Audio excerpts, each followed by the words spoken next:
Singer John Mellencamp turned 70 this week, and boy does it hurt so good. But of course Mellencamp, he's just the latest in a long line of pop stars to have reached that milestone age. So what happens when singers become seniors?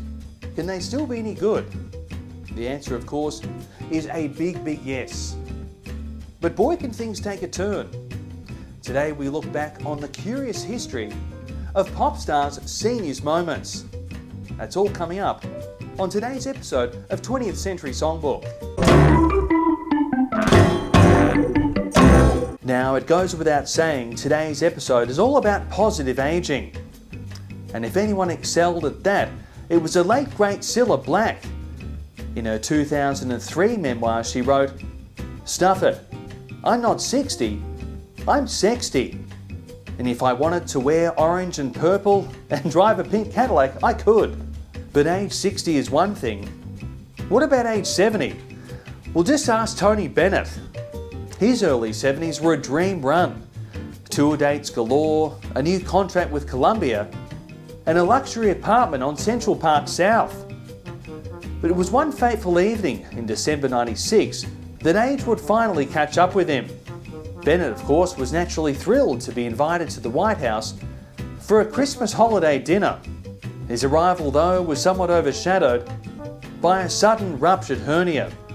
Guests wined and dined in style, while Bennett himself lay helpless in the president's private infirmary. But if you think that's bedlam, try putting two star seniors together in the one room. That's exactly what happened when Fred Astaire and Bing Crosby teamed up for their 1975 album, A Couple of Song and Dance Men. Things got off to a rocky start. Just try to arrange the first rehearsal. Fred wanted 3 or 4 hours to practice together, but Bing simply wasn't having it.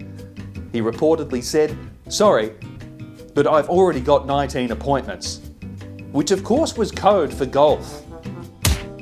Then there was the problem of whose name would take top billing on the project. Fred very graciously insisted that Bing be given top billing. But Bing insisted it be Fred. It was a situation so farcical that a special duet was written for them to slug it out on tape over who the top billing should go to. And boy, there's some funny lines in it.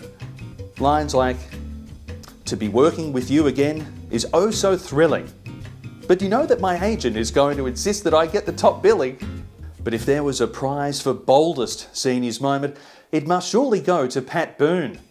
A man best known for his wholesome 50s pop, he burst back onto the scene unexpectedly in the late 1990s. This time though, gone was the Brill cream, and in was the chest-bearing leather. It was all meant to be a tongue-in-cheek way of promoting his new album, which was kind of like a big band take on heavy metal classics. But the new look sent such shockwaves through his conservative fan base that he was canned from Christian TV. Boone, though, didn't regret it for a second, saying in his 2006 memoir, "To this day, whenever I'm out in public, big scruffy biker dudes call loudly to me, 'Right on, Boone. Loved that album, bro. Keep it coming.'" It all goes to show pop stars can have a real knack for staying in touch with their youth. Perhaps Dionne Warwick puts it best in her memoirs when she writes, "I refuse to grow up. Grown-ups have too many problems. They frown a lot, and all of them have wrinkles." Now that's all for today's episode, but let us know in the comments below if you've got any favourite seniors moments from pop, and I'll see you again very shortly for another episode of 20th Century Songbook.